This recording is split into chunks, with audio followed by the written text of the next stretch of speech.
നമസ്കാരം. അയോധ്യയിലെ രാമക്ഷേത്രത്തിന്റെ പ്രതിഷ്ഠാ ദിന ചടങ്ങിന് വേണ്ടി വലിയ ഒരുക്കത്തിലാണ് രാജ്യം. എന്തായാലും ഇപ്പോഴിതാ ഈ ഒരു പ്രതിഷ്ഠാ ദിന ചടങ്ങിന് മുന്നോടിയായി അനിഷ്ട സംഭവങ്ങൾ ഒഴിവാക്കുന്നതിന് വേണ്ടി ഈ മാസം ട്രെയിനിൽ യാത്ര ചെയ്യുന്നത് മുസ്ലിം സഹോദരങ്ങൾ ഒഴിവാക്കണമെന്ന് പറഞ്ഞിരിക്കുകയാണ് all India United Democratic Front തലവനായ ബദറുദ്ദീൻ അജ്മൽ.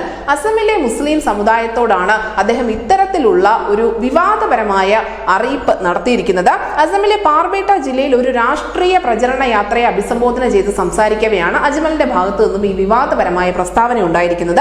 ജനുവരി 20 മുതൽ 25 വരെ മുസ്ലിങ്ങൾ വീട്ടിലിരിക്കണമെന്നാണ് ഇദ്ദേഹം നടത്തിയിരിക്കുന്ന ആഹ്വാനം. മാത്രമല്ല BJP രാമക്ഷേത്രത്തിലേക്ക് ആളുകളെ കൊണ്ടുവരുന്നതിന് വേണ്ടി പ്രത്യേകമായി ട്രെയിനുകളും ബസ്സുകളും വിമാനങ്ങളും എല്ലാം ബുക്ക് ചെയ്തിട്ടുണ്ട് എന്നും അതുകൊണ്ട് തന്നെ മുസ്ലിം സഹോദരങ്ങൾ ആ സമയത്ത് ട്രെയിനിലോ വിമാനത്തിലോ യാത്ര ചെയ്യാൻ പോകരുതെന്ന് അഭ്യർത്ഥിക്കുന്നു എന്നുമാണ് അദ്ദേഹം അവിടുത്തെ മുസ്ലിം വിഭാഗത്തോട് പറഞ്ഞിരിക്കുന്നത്.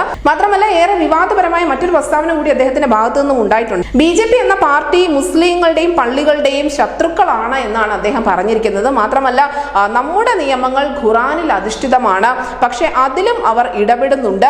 ഇസ്ലാമിക മതവിശ്വാസങ്ങളുടെയും നിയമങ്ങളുടെയും ശത്രുവാണ് BJP എന്നും അവർ മുത്തലാഖിന് എതിരാണ് എന്നുകൂടി അജ്മൽ പറഞ്ഞു വെച്ചിട്ടുണ്ട്. അസമിലെ ന്യൂനപക്ഷ ആധിപത്യമുള്ള ദുബ്രി ലോക്സഭാ മണ്ഡലത്തെയാണ് നിലവിൽ ഈ അജ്മൽ എന്ന നേതാവ് പ്രതിനിധീകരിക്കുന്നത്. വരുന്ന ലോക്സഭാ തെരഞ്ഞെടുപ്പിൽ അസമിലെ 14 ലോക്സഭാ മണ്ഡലങ്ങളിൽ 3-ലും മത്സരിക്കാൻ തന്നെയാണ് AUDF എന്ന ഈ പാർട്ടി ആലോചിക്കുന്നതും. എന്തായാലും ഇത്തരത്തിലുള്ള ഒരു പ്രസ്താവന വലിയ വിവാദങ്ങൾക്ക് വഴിവെച്ചിട്ടുണ്ട്. കാരണം രാമക്ഷേത്രത്തിന്റെ ഉദ്ഘാടനവുമായി ബന്ധപ്പെട്ടുകൊണ്ട് അയോധ്യയിലേക്ക് അധികം ആളുകൾ എത്തരുത്, പൊതുജനങ്ങൾ സംയമനം പാലിക്കണം എന്നുള്ള ഒരു അറിയിപ്പ് മാത്രമേ പ്രധാനമന്ത്രി നരേന്ദ്രമോദി ഉൾപ്പെടെയുള്ള ആളുകൾ നൽകിയിട്ടുള്ളൂ. അത് ഏതെങ്കിലും ഒരു പ്രത്യേക വിഭാഗം അന്ന് യാത്ര ചെയ്യരുത്, പുറത്തിറങ്ങരുത് തുടങ്ങിയ യാതൊരു തിട്ടൂരവും ആരും ഇറക്കിയിട്ടില്ല.